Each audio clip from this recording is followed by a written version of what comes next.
We took a short train ride from Alexandria to the capital of Egypt, Cairo. Okay, so this is where we're staying in Cairo. We are on the 8th floor up there. And let me show you how creepy this is getting in here. This is pretty crazy. It was difficult to find when we first got here. We were like, where is it? It's like we had a map, but the map sucked. So you gotta come back here. And you go through all this mess. And then you can either go up there or up here. And this is another one of those, the scariest elevator in the world things. And it will be here momentarily. Or not. I thought it said 1, but it said 7. My bad. And this one goes up 8 floors, and it shakes, and it's 9 floors, and it's terrifying. You really feel like you're going to die. All right, here comes the coffin of an elevator.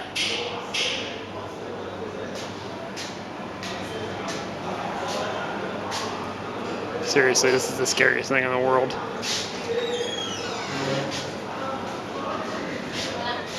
So this is the area kind of in the middle of our hotel. Our hotel goes like around this area, but this is like in the center of the building. Look at this. That's nice. So this is Cairo at night from our balcony. And you can see it's a pretty big balcony, oddly enough. Like, it goes all the way around this corner and then over here. And the air quality, I hope you can tell in the video, but it's really like mucky and you can't see any stars or anything. When you're walking around, it's bad. Like, the air quality here is really, really awful. And we've been in some places that are supposed to have bad air quality, like Bangkok, but that's got nothing on this. Like, you're like, it's like all in your lungs. It feels like you're smoking or something. So it's pretty nasty. I'm glad we're not going to be in Cairo for too many days, but I am excited to see all the things that it has to offer. And we have destroyed our room already, but this is the room we've got. And it's a pretty gross floor. It's not terrible, but I'm not trying to walk around in here without my shoes on. And we're doing laundry, so that's why everything's laid out. So we're not always total pigs. But the room is pretty interesting, really high ceilings, and we're on the 8th floor, and there's this rickety old elevator similar to the last one we had. And I'm going to get ready for bed here, but I just thought I would just show what we've got looking out this window. The museum, Egyptian museum, I think, is right around this corner. And I think that that's the Nile, like right over here. You can't see it, but it's like right there. So anyway, we'll explore all that tomorrow, and I'm sure there'll be more video then. Crossing the street in Cairo is kind of like a game of chicken. She's doing really good. She got lucky there. See, she's kind of between cars. Somebody did let her across. I am very lucky because there are no cars coming, and this is a rarity. But let's see if I'm as lucky as I get across. No problem. This is a piece of cake this time. Okay, so this is the outside of the Egypt Museum, and this is like a block away from where we're staying. As you can see, there's like a million honkies here. It's like honky paradise. And I don't think we're allowed to have cameras inside, so this might be all the only footage you get regarding the museum. You gonna go check out some mummies? Yeah, let's go over there first. All right. Yeah, well, they won't let me take this in, so gonna have to check this camera so you don't get any more footage of anything inside, but that's how it is. We went to the museum and it's a barrage of shit. There's a whole bunch of shit in that place, like more than enough for any archaeology fanatic to enjoy in an entire day. Like, there's so much stuff in there. Thousands of items, easily. Tens of thousands of items. Like, and we maybe saw like 1,000 that we could understand. The labeling is really bad in there. Like, it took us forever to figure out. We were looking at Tutankhamun's like innards of his tomb because the labeling isn't there, but we figured that out. So we got to see everything that was in Tutankhamun's tomb that they brought to this museum. We saw the mask, we saw all the jewelry, we saw the casing that they put him in, which it's like they made him a Russian doll. Like, they take him, they put him inside of a box, inside of another box, inside of a wooden box, inside of like a garage type thing, and then on top of that's another garage type thing, and then on that's another type of garage type thing. This guy had a fortress. So we saw that. And other things that were in there were just gigantic things like this. Gigantic sculptures that we got to see and stand next to and feel inferior to because they're very, very big. And we also got to go into the mummy room, which was much more expensive than we would have liked, but that's okay. You're only going to be in Egypt once. We went into the mummy room, and I guess I wasn't really expecting to be able to see the faces and the heads of the people because I thought they'd be all mummied up and they would have like cloth over them, but you get to see the faces and their feet, and it tells you kind of parts about their embalming and how that may have changed their bodies and what they were during their lives, whether they were kings, queens, or priests and stuff. So you got to see how they were cared for, and most of them are looking pretty good for their thousands of year old ages. So that was scary. I didn't really feel very comfortable there, but I did it. And now we're heading out for some lunch. I'm not really sure what this is called, but it's like a pasta and rice mixture, and it looks like it has not beans, but I don't know. What are these little rice? I don't know. It's something. And then there's this crunchy stuff that might be meat, it might not be meat. I don't know. Thank you. And chickpeas, I guess, is what the bean-looking things are. Yeah, maybe. And then this is almost like exactly like a pasta sauce, like a red marinara. And you pour that on there, and then you've got these things, and this is really rather spicy. And this is just kind of an oily taste. It doesn't have a whole lot of flavor. And this is the only dish they make here. You walk in, you say small, medium, or large, and they bring out whatever it is you ordered.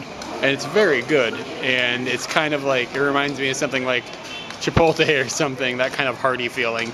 And Mom, this tastes just like your hamburger soup.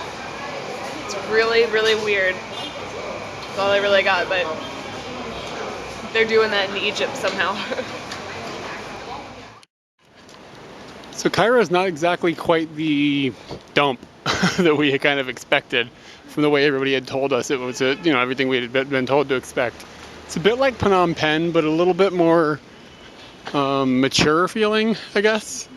And it is a lot bigger. And it's a little dirty, but it's not like Delhi when we were there. Let's just put it that way. And there's this big, beautiful bus station, and everything looks really nice. So it really has got some pieces of it that are just kind of, you're surprised. You walk around the corner, you're like, oh, look at this big, beautiful bus station. It's a surprise. So it's nice.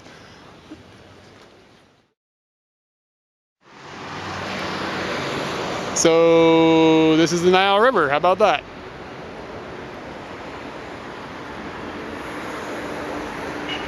So we're getting ready to go on a cruise on the Nile for an hour, and it's cost us all $10. And I'd like to point out that my pants are shredding apart, literally.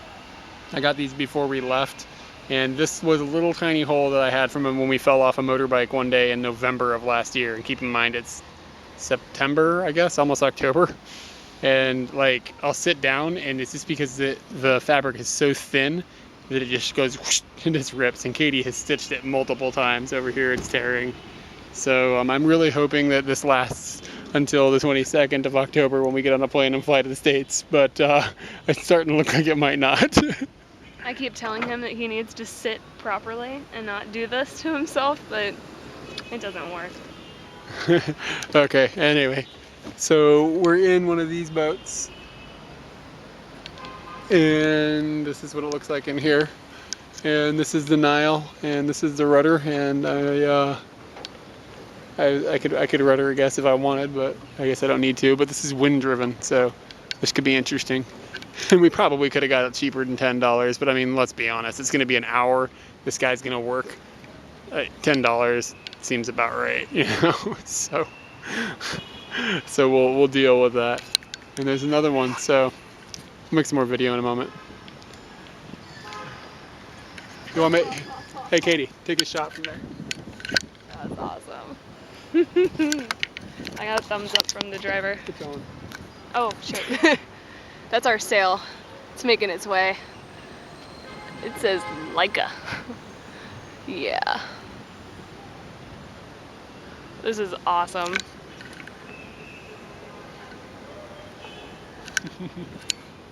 All right, I'm gonna enjoy this. So this building here is a Gold's Gym. And that's right on the Nile. That's pretty weird. And Katie keeps talking about how she wants to climb the sail. But I'm not sure if our the Capitan is going to be very happy about that. Look at the Capitan. I gotta look at the Capitan. What does he think? He is indifferent because I don't think he's paying attention. That's enough. He's watching now, doesn't care.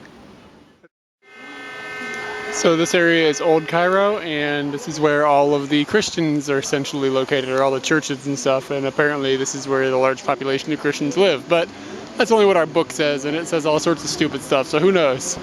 But this is a church, and it's closed, so we didn't get to go in, but this is what it looks like. The whole area is a lot cleaner than the rest of Cairo, which is interesting because it says it's Old Cairo, so usually you go to the old section and things get dirtier, but not so much here.